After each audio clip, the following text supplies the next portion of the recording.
Assalamualaikum warahmatullahi wabarakatuh. Perkenalkan, nama saya Dian Nurman Hidayat, mahasiswa Pasca Sarjana Universitas Terbuka semester 3. Hari ini saya akan membahas isi dari 2 jurnal sebagai bahan diskusi. Yang pertama, membangun kualitas pendidikan Indonesia dalam mewujudkan program Sustainable Development Goal pada jurnal Basic Edu, karya Siti Aisyah dan kawan-kawan. Yang kedua, analisis dampak pembangunan infrastruktur pendidikan terhadap peningkatan akses dan kualitas pendidikan anak pedesaan pada jurnal JECTH karangan Muhammad Ammar Nurhandika. Bila kita berbicara tentang data UNESCO tahun 2016 dan data PISA tahun 2018 yang menempatkan kualitas pendidikan Indonesia di peringkat bawah, apa yang menjadi permasalahannya? Sesuai dengan hasil penelitian, dalam 2 artikel tersebut memiliki persamaan dan perbedaan dengan sekolah tempat saya bekerja, yaitu SDN Kebon Baru 05, Kecamatan Tebet, Jakarta Selatan. Persamaan dan perbedaannya antara lain, yang pertama adalah efektivitas pendidikan. Proses pembelajaran sekolah kami belum sepenuhnya efektif. Mengapa? Hal ini karena pemerintah selalu mengeluarkan kebijakan terkait perubahan kurikulum yang terlalu cepat, sehingga proses adaptasi guru terhadap kurikulum yang berlaku kurang begitu optimal.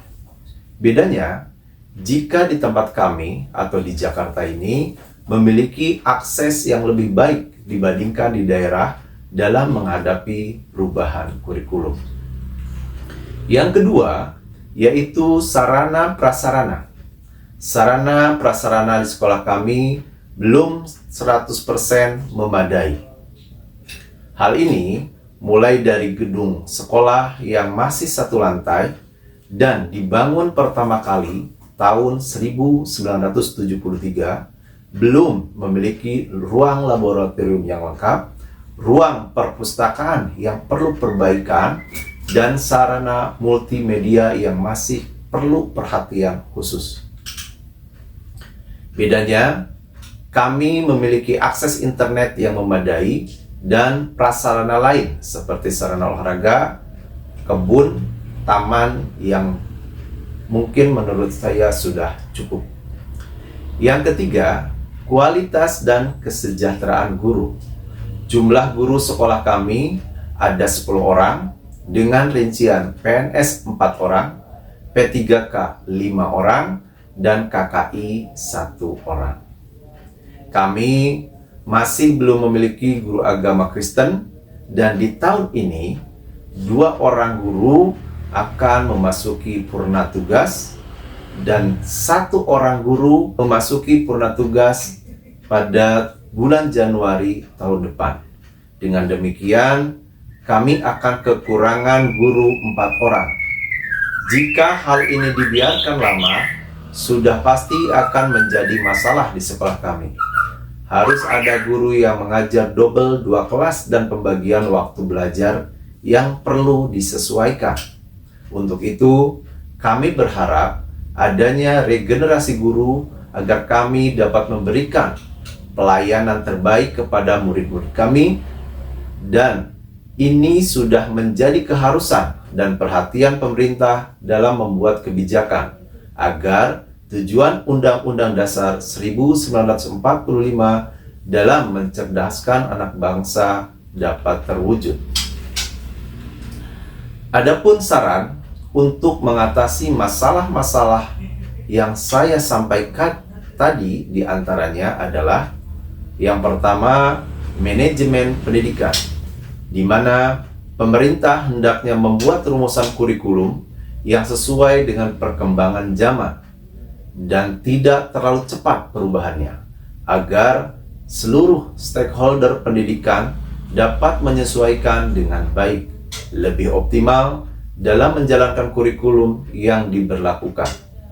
Dengan demikian, keinginan pemerintah, tujuan pendidikan nasional, dan pelaksanaan di lapangan sesuai atau sejalan, mulai dari pemerintah pusat hingga ujung tombak yakni sekolah. Adanya pelatihan-pelatihan atau workshop untuk guru dalam memahami dan mengimplementasikan kurikulum yang berlaku, program sekolah terutama literasi dan numerasi lebih ditekankan lagi demi mendukung SDGs dalam rangka membangun kesetaraan kualitas pendidikan global. Perbaikan sarana dan prasarana pendidikan.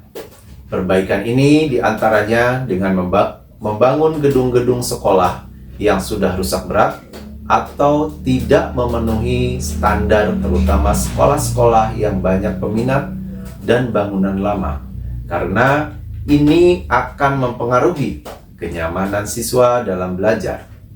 Selain itu, akan menjadi daya tarik tersendiri bagi siswa untuk belajar di sana sebagai wujud pemerataan pendidikan. Yang kedua, yaitu melengkapi sarana yang ada seperti perpustakaan, laboratorium, sarana olahraga, dan lain-lain. Yang ketiga, sekolah hendaknya dibangun di wilayah yang mudah diakses dan dekat dengan pemukiman masyarakat dengan tujuan memberikan kemudahan dan mempersingkat waktu perjalanan. Yang keempat, yang mungkin terkadang dilupakan adalah melibatkan masyarakat dalam perencanaan, pelaksanaan, pemeliharaan sarana pendidikan.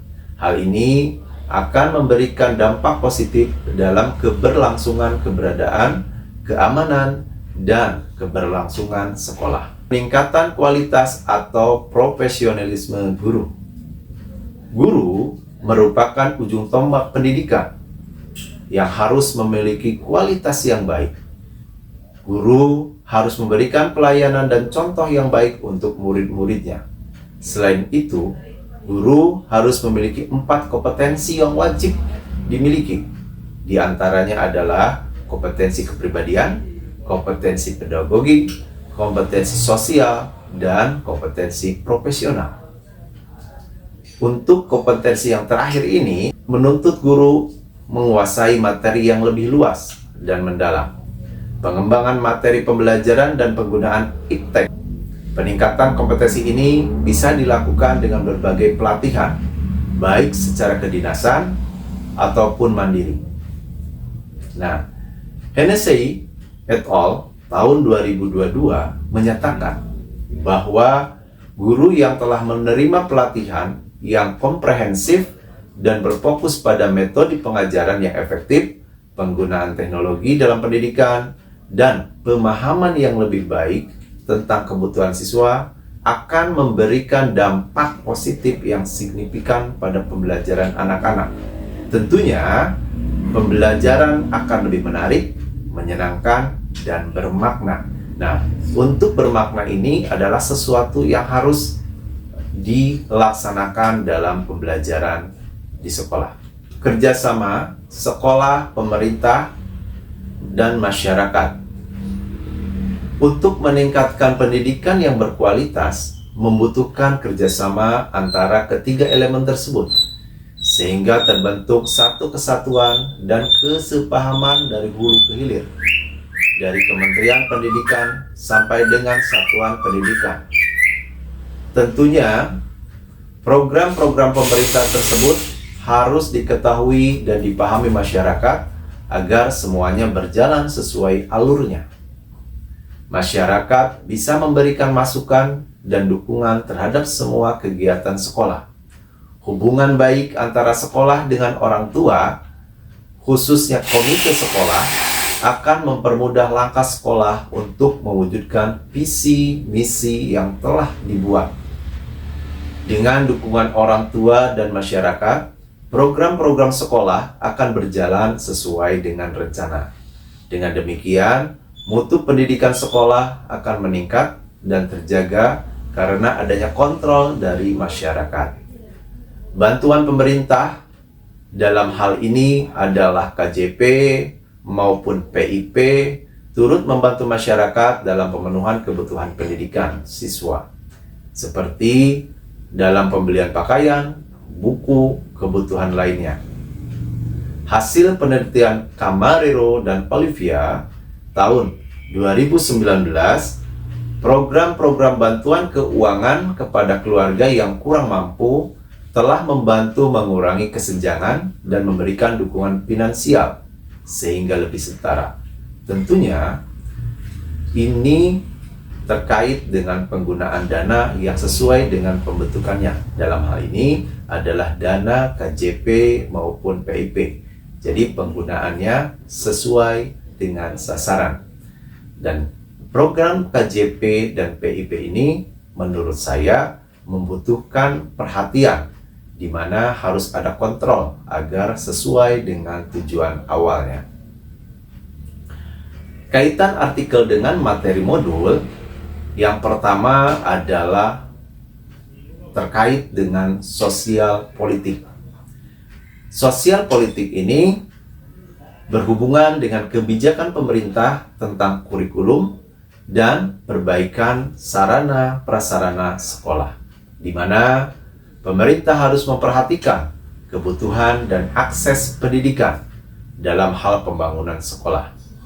Perbaikan dan pemenuhan sarana prasarana sekolah sesuai dengan harapan dan standar pelayanan harus menjadi prioritas agar tercipta pemerataan pendidikan dan peningkatan kualitas pendidikan di sekolah, khususnya dalam proses pembelajaran. Yang kedua, yaitu berkaitan dengan sosial budaya. Terkait dengan sosial budaya ini berhubungan dengan perilaku dan kesadaran guru akan profesinya serta budaya sekolah. Guru sebagai seorang yang digugu dan ditiru oleh masyarakat, khususnya murid-muridnya di sekolah, harus memberikan contoh dan gambaran baik dalam setiap sikap dan perbuatannya. Selain itu, peningkatan kompetensi yang dimiliki mutlak menjadi sebuah kewajiban yang harus dilakukan agar pelayanan kepada siswa lebih optimal. Jangan sampai informasi berita yang ada di televisi yang kurang begitu baik yang dilakukan oleh oknum-oknum guru menjadi lebih banyak dan lebih luas. Ini tentunya harus menjadi perhatian bagi seluruh guru yang ada di Indonesia. Budaya sekolah yang berkembang dalam sebuah satuan pendidikan atau sekolah akan memberikan gambaran kepada masyarakat akan kualitas pembelajaran yang ada di sekolah tersebut. Misalnya, budaya sekolah seperti kegiatan 5S yang biasa kami terapkan di sekolah, khususnya di SDN Kebon Baru 05, seperti senyum, salam, sapa, sopan, dan santun, diterapkan dalam kegiatan sehari-hari. Jadi, guru bahkan sekarang siswa pun menyambut temannya ketika datang ke sekolah, sehingga teman-temannya merasa dihargai, merasa dirindukan, dan juga tercipta suatu kerukunan. Tentu saja hal ini atau kegiatan 5S ini memberikan dampak positif dan memunculkan karakter baik dalam diri siswa. Dengan demikian, harapan pemerintah untuk mewujudkan profil pelajar Pancasila yang bersumber pada budaya bangsa akan terwujud dengan baik. Demikian saya tentang dua jurnal tersebut, dan mohon maaf jika ada kekurangan. Wassalamualaikum warahmatullahi wabarakatuh.